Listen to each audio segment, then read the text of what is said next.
There are no limits to what man may achieve, for there are no boundaries beyond his dreams, and no dreams he may not ultimately make come true.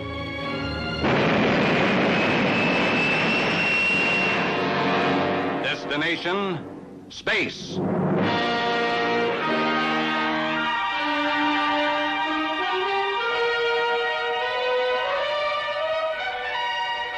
The rocket ship rode in orbit, close to an incredible wheel-like structure that spun gently in an ocean of seeming nothingness 500 miles out from Earth. This multi-man space station, dubbed BB, Benedict's Billions, had been made a reality by a tremendous number of scientists and technicians working against fantastic odds. And all of this stupendous effort had been spent in preparation for the next few moments to come.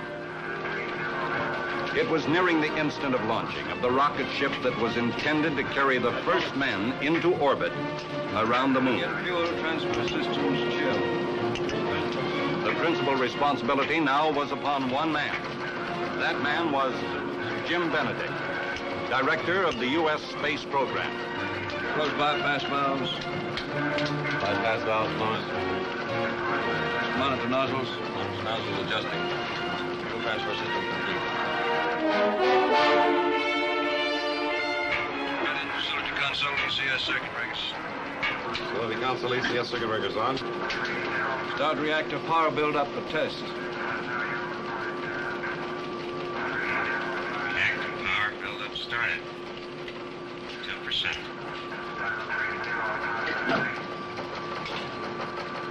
Again, heat exchanger instrumentation check. Heat exchanger instrumentation check begun.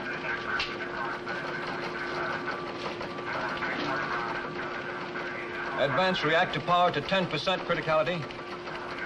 Reactor power advanced to 10% criticality. I'm worried about you. Preset Vernier engines fire X to run position. Worried about what? When the engine's fire X preset the run position. Happy you're getting a mite old for this sort of nervous strain. Young man, it makes me as happy as a sockeyed salmon swimming upstream. Program heat exchanger. Heat exchanger programming. Doc, do you have a confirm on rod control reading? Affirm. Criticality holding 10%. Gradient advance tracking curve. Dave, may we have a check on your stellar inertial platform stability? Locked up. Guidance tracking. Redundant systems in full sync. May we have a report from tracking stations?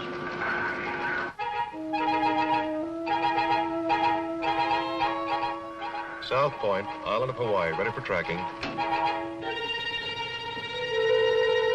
Solomon's, Bougainville, ready for tracking. Singapore, ready.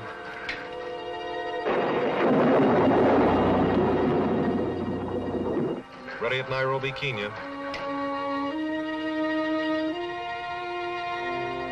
Jodrell Banks, Manchester, England, ready.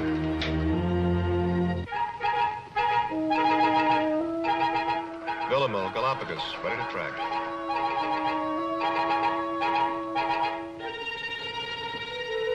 Barrow, Alaska, standing by, ready for tracking. This is ground communication control. Dr. Andrews is ready. Dr. AA, do we have a confirm on manual override? Pre-programming vector to target on alternate emergency intercept courses. This is Dr. Andrews.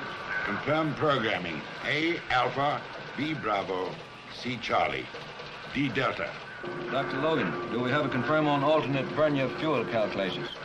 Confirmed Vernier fuel calculations on alternates now telemetering for conditions K Kilo, L Lima, M Mike.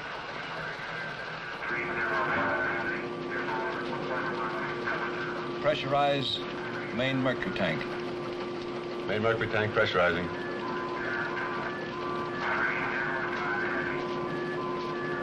Pressurize auxiliary mercury tanks. I'll be glad when this one's over. You worry too much. It's the old story. Only two things can happen. It'll either be go or no go. If it's no go, only two things can happen. We either try it again or somebody else tries it. If it's go, only two things can happen. They either make it or they don't make it. You're not as tough as you sound. You're just as clever as I am. You're tracking me. I'll be glad when this one's over, too. What the devil's this? Whatever it is, it's heading this way, fast. Hit the alarm. No go, no go. Lock off all working fluid. No go. Stop the pile.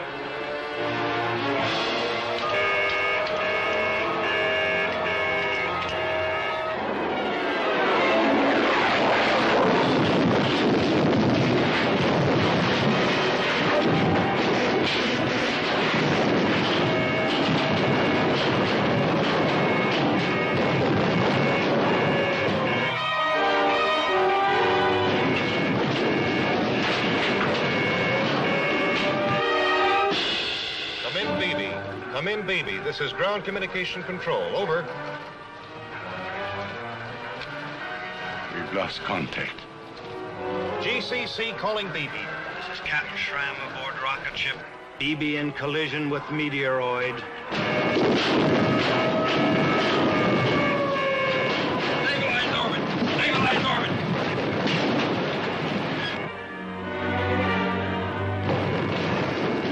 Guidance control. Report on orbit. Guidance control not manned and ready. All report, sir. Damage control, report! Sections 5 and 18 sealed off with brakes and skin. Multiple fires in generator compartments. Switch to auxiliary power. Interlock guidance and automatic Vernier controls to hold orbit.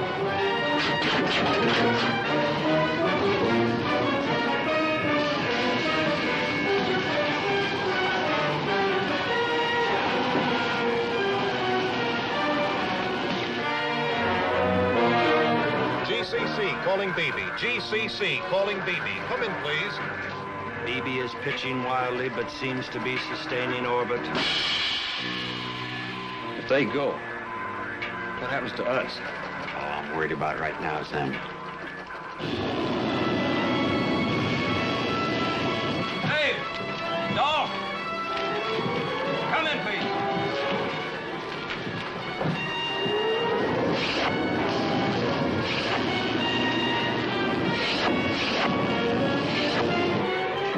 Benedict to rocket ship. Dolph, Dave, come in. Can you hear me? Come in, please. Okay, here, Jim.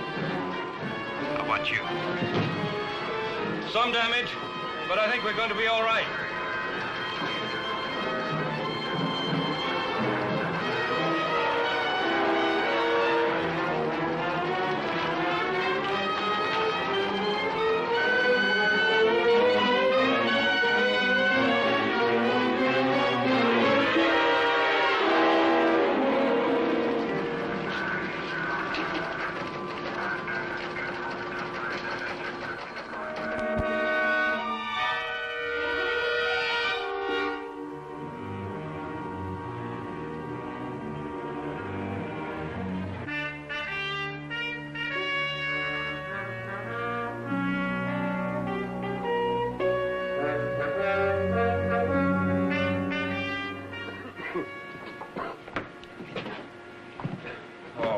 Sure got it in here, didn't it? Yeah. Guess it's what you'd call beaten up. We'll have to rebuild the entire package. What luck. Don't crap about luck. If that thing had collided with us directly, then nothing left. Barely grazed us. This is only part of the damage. Is there much other damage? 2 other sections are ripped up a little. The important thing is nobody was hurt badly. I'm grateful for that. And we held it in orbit. That's something else to be grateful for. Still one more thing we can be grateful for. At least this is one setback they can't blame on us.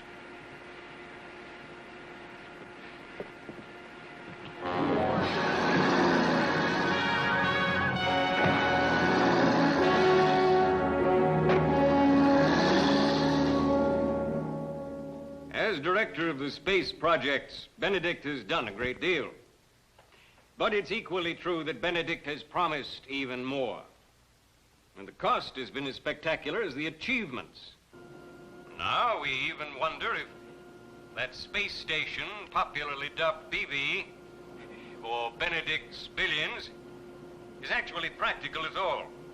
Have Benedict and his experts realistically faced the hazards involved? Or have they been whistling in the dark? I could happily choke a guy like that. He's entitled to voice his opinion. He's making a lot of noise trying to get himself some headlines. He and people like him couldn't help the enemy more if they were paid agents. Listen to you two, you'd think that we were heroes to everybody but the politicians. From all report, the bulk of the press has been equally hostile all week. The prices we're costing them, they want success, not failure, regardless of cause. Excuse me, sir, but Washington is on the radio phone for Dr. Benedict. The communications officer said to tell you it's the White House.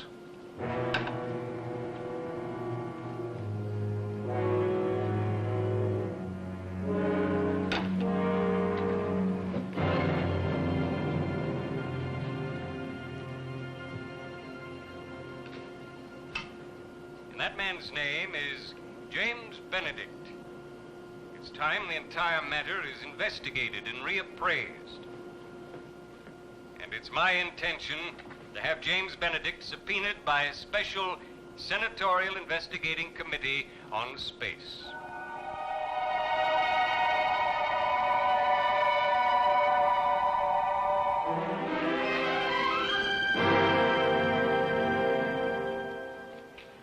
Well, what did the president say? Direct quote.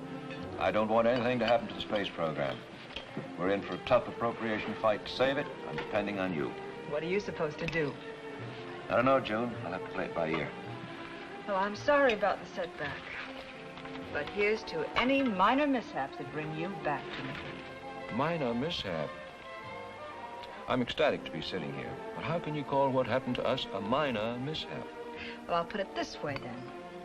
I'm grieved about the collision, really.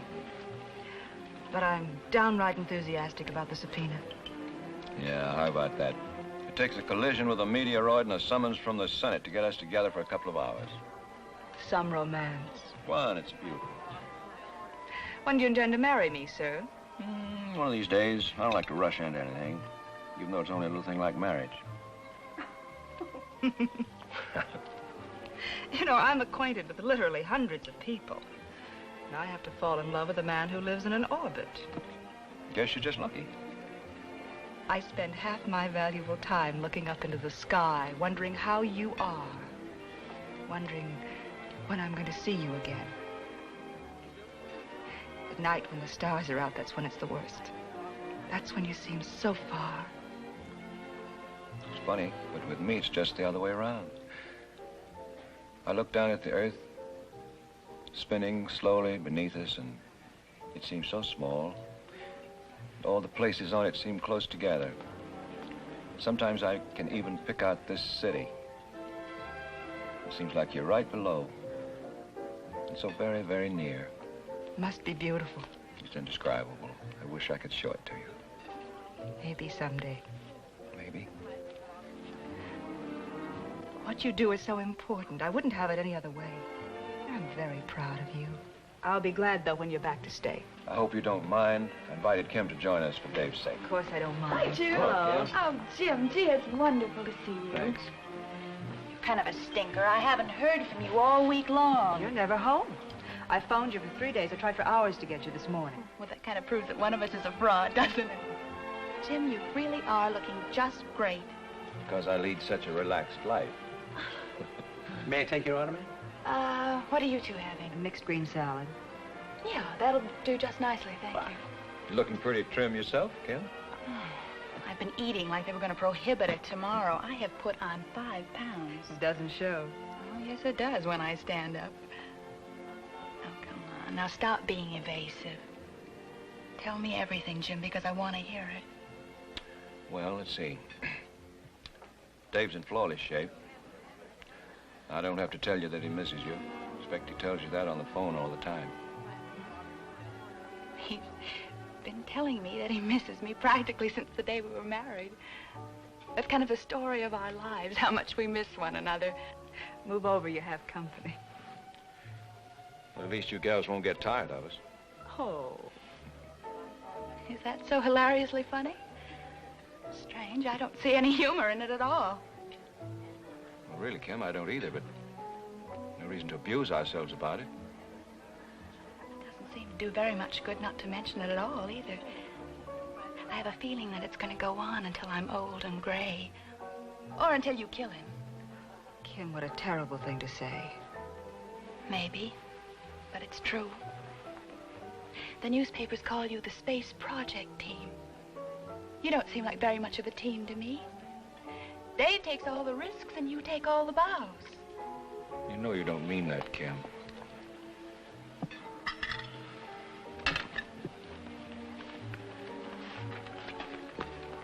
Tell me about the accident. There's not much to tell beyond what you've already heard and read. We were close to the finish of the countdown. Just happened to run into a fair-sized meteor. Suddenly we found ourselves with all bets off. So what happens now? We have to shuttle up parts, prepare the station, and we reschedule and try it all over again. That is, if we come through this investigation successfully and still have the funds. Do you know, when I heard about the collision, I almost died. There was a news flash. And it was horrible. And I said, Kim, this is it. This is what you've been waiting for. You've been sitting out your whole life waiting to hear that Dave is dead. And that he's gone forever. It's hard on you, Kim, I know that. And I'm sorry. You're not sorry. If you were, you'd stop pushing. We can't stop. This is something we all believe in. Oh, I don't. Kim, there's no reason to take it out on one another.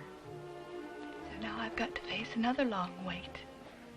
While you reschedule things and try again. And then I'll see Dave for a few weeks. That is, if he comes through this. But then there'll be another project. And you'll take Dave away again. But let me tell you something, Jim. I am sick and tired of your being the master and Dave being the guinea pig. And I think deep down he is too. And one of these days, I am going to do some very fancy screaming about it. Kim, it's not my fault. Don't blame me. It was an act of God. In that case, there's nobody to blame but you. Because that's the role that you play.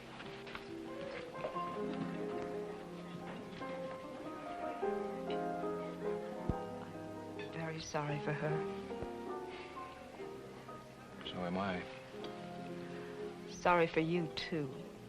She's quite unfair to you. You didn't already have enough trouble, enough to worry about. Well, you know what they say. Them that has gets.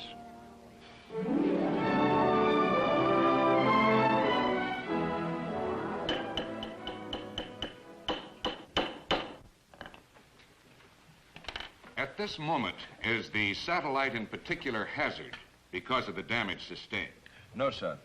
It has ample auxiliary power to keep it functioning within safety factors. But until repaired, the station's usefulness is impaired. Dr. Benedict, for the record, how much of the damage to the satellite resulted directly from the collision itself? Well, little, actually.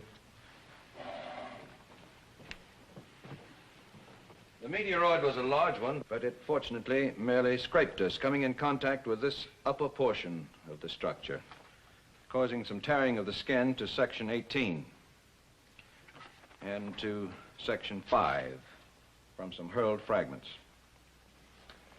Any other questions? Yes, I have a few. Did the rocket ship itself sustain any damage? No, Senator, that was not directly involved. The delay in the space projects and the huge added expense, which we can certainly expect to be heaped upon us, are due then purely to the space station being up there. I'm afraid I don't quite understand your question. All right, I'll put it another way. Let's talk about that rocket ship. If it had been designed so as not to be dependent upon the space station, then there wouldn't have been any reason for delaying its attempt on the current moon project, now would there? Inasmuch as the rocket ship is dependent in certain respects upon guidance and safety control from the space station, I would have to regard that question as too iffy. Now, don't try to evade me, sir. You're supposed to be one of our nation's greatest brains. Certainly you should be able to understand this simple question. If the rocket ship were 100% independent of the space station, would there or would there not have been any reason for delaying its attempt to orbit the moon? Well, that, would be in the realm of crystal gazing. Though I hate to admit it, in that field I'm not qualified to answer.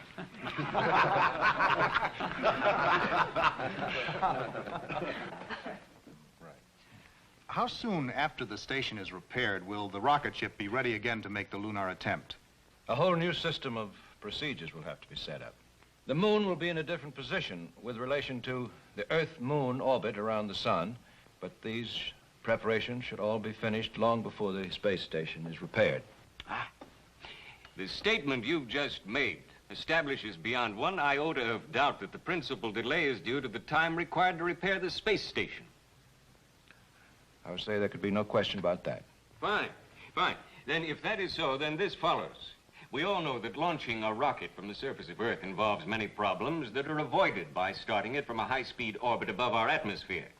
But a great number of missiles have been sent into space from the surface, and it seems that a big enough rocket for this present moon job would have been easier to attain and a lot cheaper than building that white elephant of a space station we know all too well as Benedict's billions. It's unfair. That's what it is. Unfair. It's unreasonably, unjustly, unequivocally unfair. It's unfair, all right. You're doggone right it's unfair. You know me. I never get mad. Nothing ever makes me mad.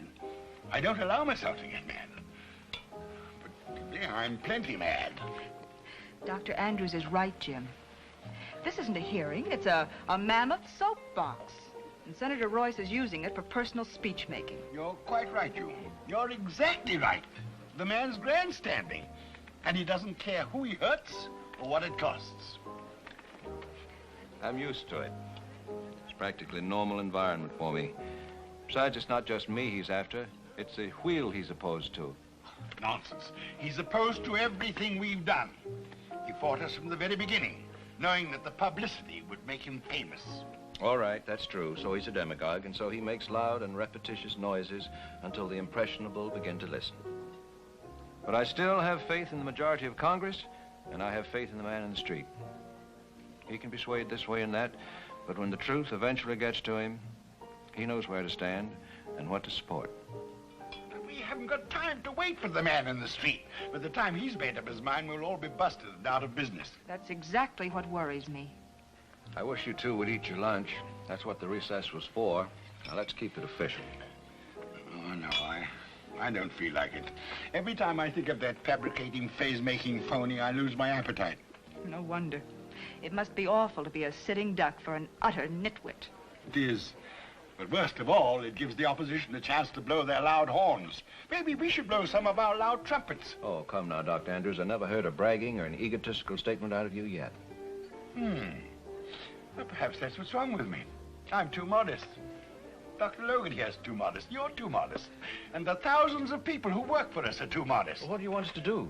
Start taking bows for our latest delay? No, but we needn't go on hiding our light under a bushel either. June was right when she said that miracles are performed around here. They are. Every member of our unit performs them.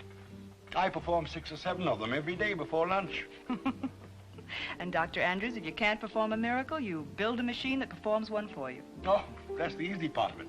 I do other things I wouldn't believe possible if I hadn't done them myself. Jim, I do think it's time you did a little bragging. So do I. And this afternoon, whether they introduce me or not, I'm going to give a speech. I bet it'll be a wonderful speech. I never made a speech in my life, mind you. I've given lectures, but I've never made a speech. This afternoon, I give a speech, and I'm going to tell them all they can go jump in the river. Dr. Andrews, if I asked you to give me a promise, would you keep it? Why, of course you know that. What is it? That speech. Don't.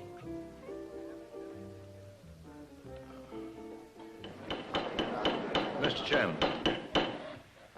Dr. Benedict?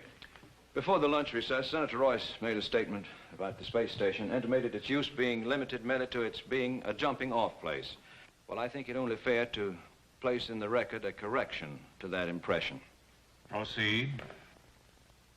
Freed from Earth gravity and atmosphere, the space station is a complex working base from which many highly critical functions are performed. Weather forecasting, astronomical observations, radio and television relaying, and many highly important military uses, only one of which is global reconnaissance. Oh, now, Benedict, we've had all sorts of satellites in orbit, telemetering back data long before you built that contraption up there. Yes, we still have. And I might add that the station is now servicing some of those very units. But let's forget all of that for a while and let's talk about some facts of life. We don't intend only to send up a manned missile to orbit the moon. That's only one step in our program. We intend to make a soft landing on the moon. We intend to establish a base on the moon. A base that will need to be continuously supplied. Now, of course, all of this could be done by sending up missiles from the surface of the Earth. But to do this in such an obsolete way would cost billions and billions of dollars, more than what has been spent on BB. And this apparatus, Benedict's Billions, is in orbit now and is operational. That's a broad and loose use of the word. I can hardly regard so delicate and vulnerable an installation as being operational. It, sir, is operational. There are equally learned scientists who feel that it is delicate and unreliable. Any number of these scientists talk to me. And I can tell you they have my ear. Now, what do you think of that? I think it's lucky, sir, that it's your ear they have and not mine.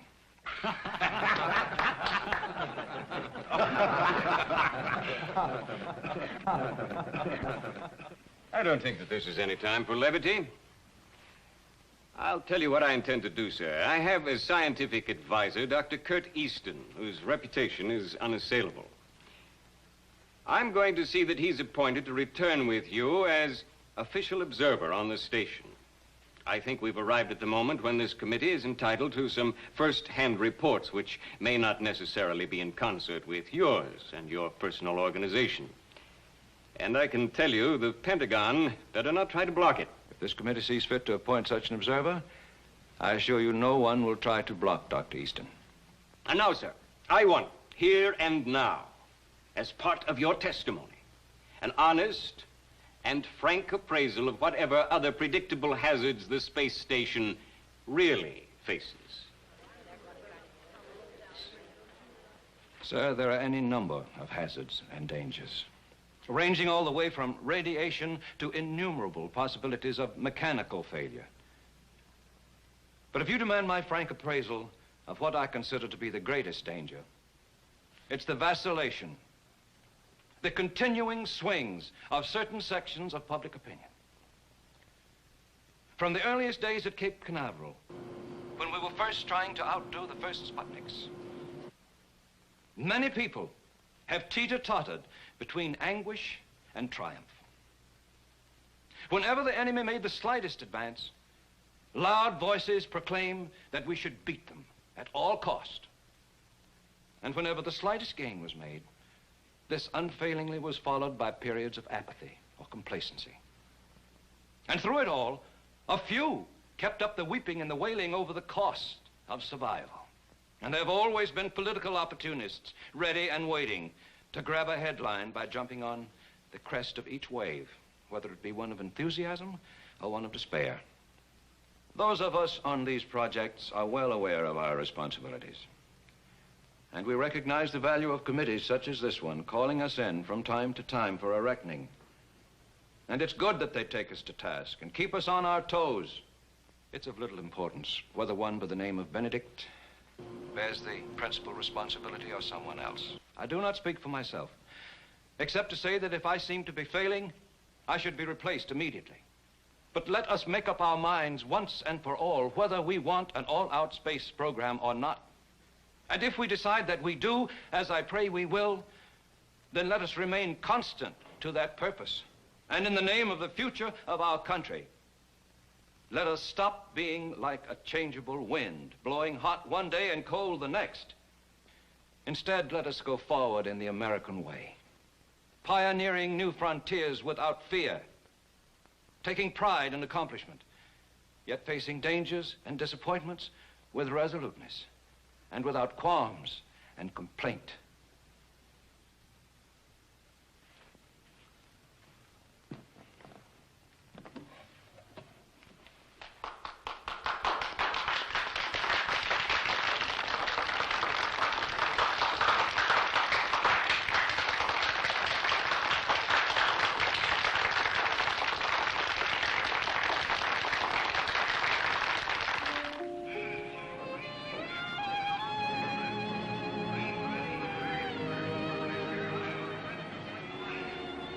These are the awful moments. Yes, they are.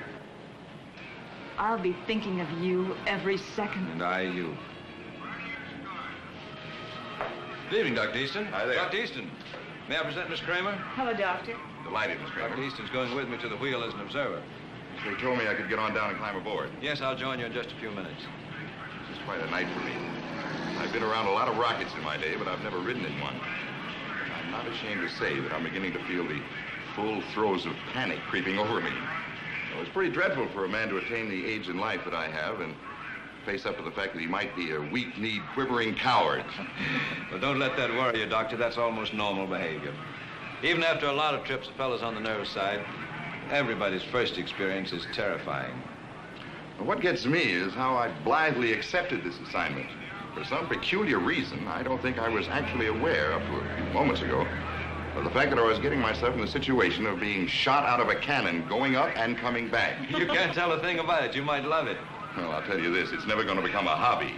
It's a pleasure to know you, Miss Kramer. Nice meeting you, Doctor. And here goes. I'm seeing you. Hope my knees get me over there. Poor guy. Nobody's first trip is any fun. Seems like a nice enough fellow. You know, everything may turn out to be all right. I hope so. We sold them on the space station again. Let's just hope that the moon launching goes well. It will.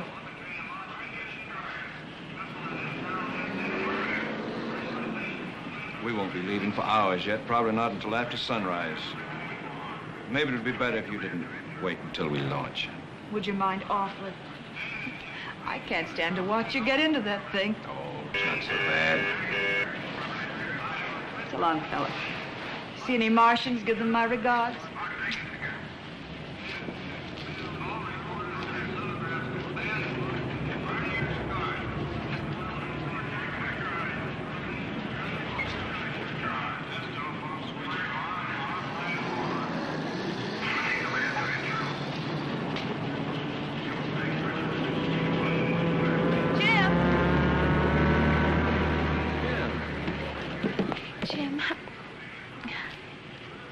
I don't know what to say to you. I'm so ashamed of what I said the other night. Kim, don't worry. Please don't. I didn't pay any attention to it. I wouldn't do anything to hurt you. You know that. Of course. I don't know what gets into me. I don't know why I act the way I do. You do understand, don't you? Of course I understand. It's rough on you as it can be with Dave away all the time. You don't understand. Oh, Jim. Can't you see the way that I feel about you?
Dave. Matt, how are you? Oh, fine.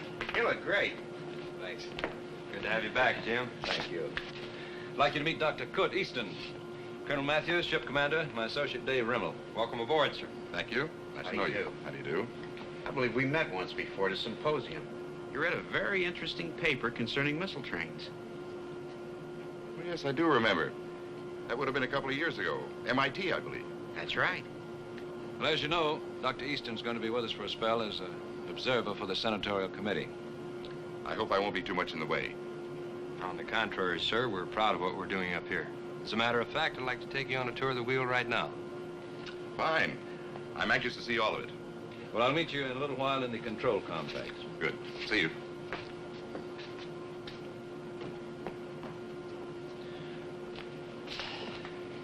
How was it? Pretty rugged? Not bad. We have the majority of Congress on our side. You did a beautiful job, Jim. We were all proud of you. You gonna be much of a headache? Who knows? I'm glad of one thing. They sent us pro, even if he does happen to disagree with some of our ideas. That we can win him over on our side. Hope so. I don't have to tell you how important it is that we do. You see Kim? Of course. How was she? Just fine. I'd say she was in excellent health. How'd she act? Friend or enemy? Well, I only saw her for a couple of times. First time, she was a little feisty. But the second time, she was warmer. Great. She's gonna end up loving you.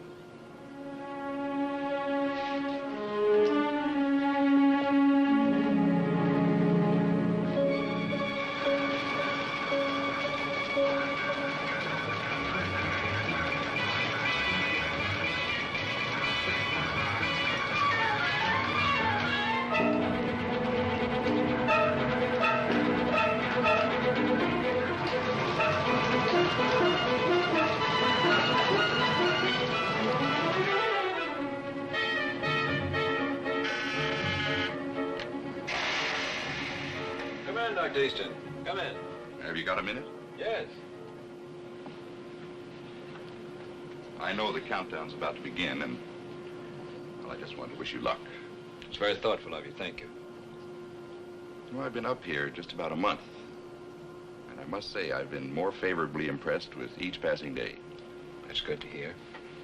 Well, it's funny in a way. And quite frankly, I expected just the opposite. I rather anticipated that I'd not approve of nothing. I expected everything to be worth nowhere near the effort or cost I thought I was dead set against. That's very gratifying. Again, good luck. To you, too. Good luck. Thank you.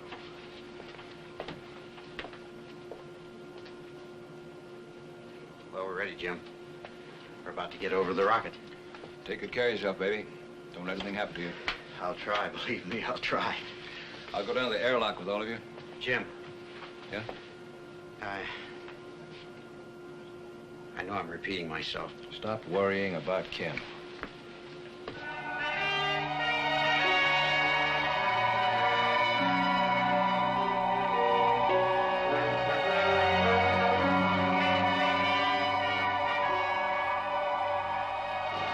Monitor nozzles adjusted. Start reactor power buildup for test. Reactor power buildup started. 2%. Begin heat exchanger instrumentation check. Exchanger instrumentation begun. Advance reactor power to 10% criticality. Reactor power advanced to 10% criticality. What's your rod control reading, Gal? Criticality holding 10%. Dave, report on guidance system. Locked. Redundant systems in full sync. Dr. Andrews? Programming confirmed, as well as emergency alternates. Dr. Logan? Confirmed vernier calculations as telemeter. Close number 1 and number 2, vernier engine links. Number 1 and 2, vernier engine links closed. Nuclear reaction no longer constant. Not sustaining 10% criticality. Dolph? Confirm. Criticality near 20%. Hold. Power off. Shut down nuclear pile. I'm trying to. She's not responding. Are you on automatic or manual override? Rod control is not responding to either. Criticality 22%. Close tank valves. Shut off all working fluid. All valves closed. There's no danger of premature thrust, but maker and dog rods are withdrawn and no longer functioning. We have a runaway. Man, oh man. You're not kidding. If she keeps building, if she hits 95%, she'll blow like an A-bomb. Matt, you better alert all your people.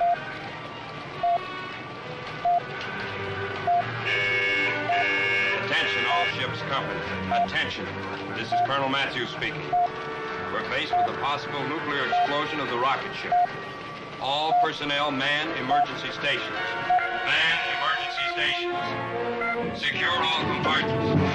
Secure all compartments. Damage control parties, stand by. What's your guess, Dave? I'm trying to figure. Seems like it's got to be something in the servo linkage.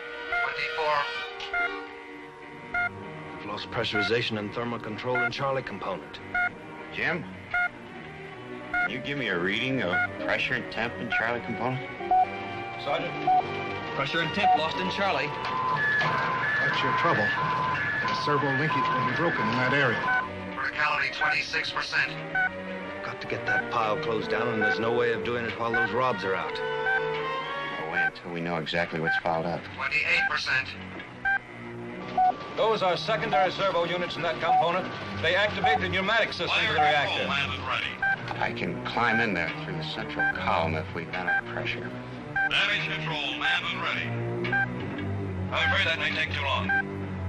I've got to try it. Guidance control, manned and ready. Go ahead. Pressure and thermal control, manned and ready. If that rocket blows up, it will blow us up too. We're at a calculated safe distance. It'll probably rock us. We'll probably lose orbit, but we'll probably live. Is that all you're worried about? I didn't say that. I'm not exactly enjoying it. 30%. Gradient increase accelerating. Dave made up his mind. You couldn't have stopped him. The hotter that pile gets, the faster she'll keep building. They can run out of time all at once. They know that as well as we do.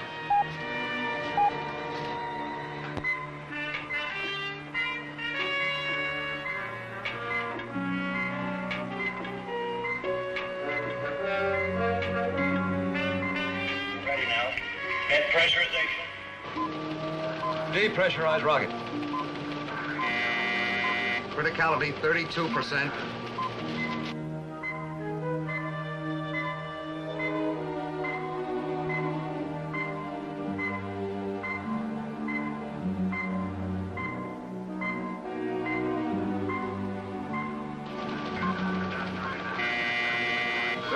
%.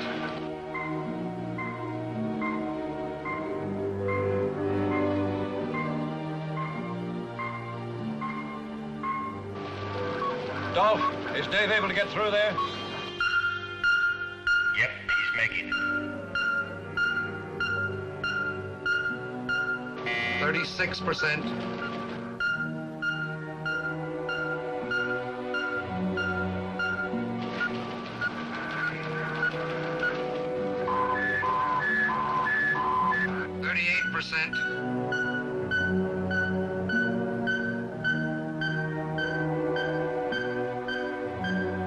Criticality 40%.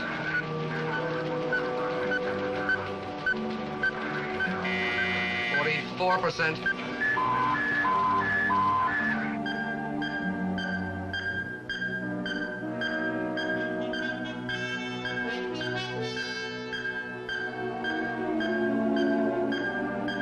Criticality 48%. Criticality 52%.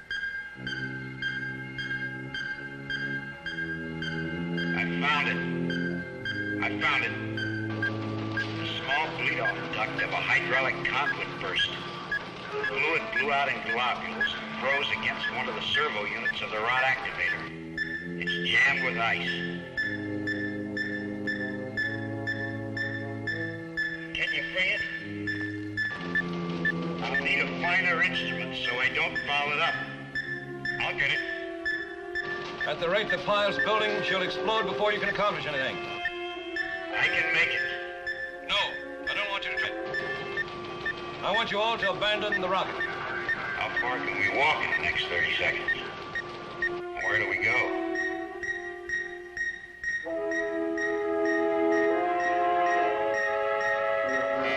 %. Dr. Logan, even if he frees it, will it operate with the bleed-off duct broken? Yes. You can free it. The servo will work. The bleed-off duct has nothing to do with the rod control. 58%.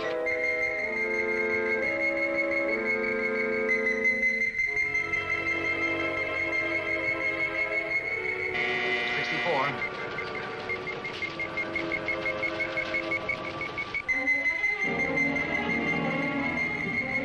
66.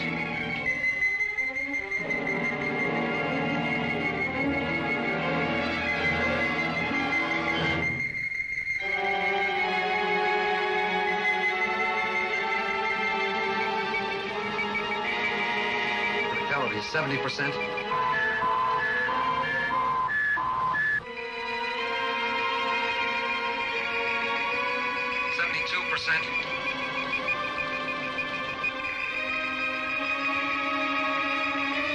Now, get back to the controls. Let me know if I free it.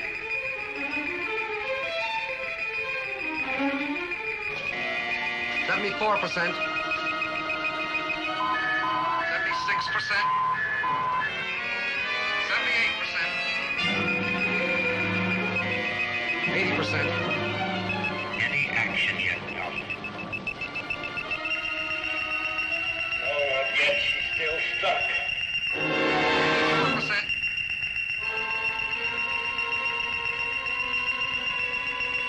88%.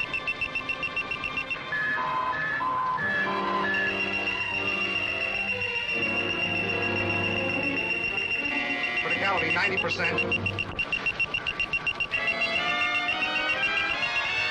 beginning to function. She's beginning to function. Criticality 92%. Criticality 88%. 84%. Dropping.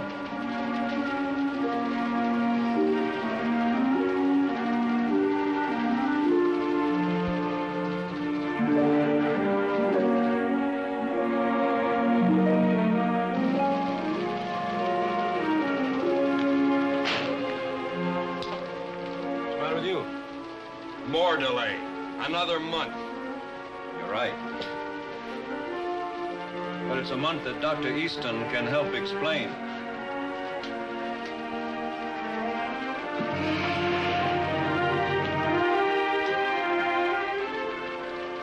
I will describe precisely what I've witnessed. How those on Earth will react, only the future can tell.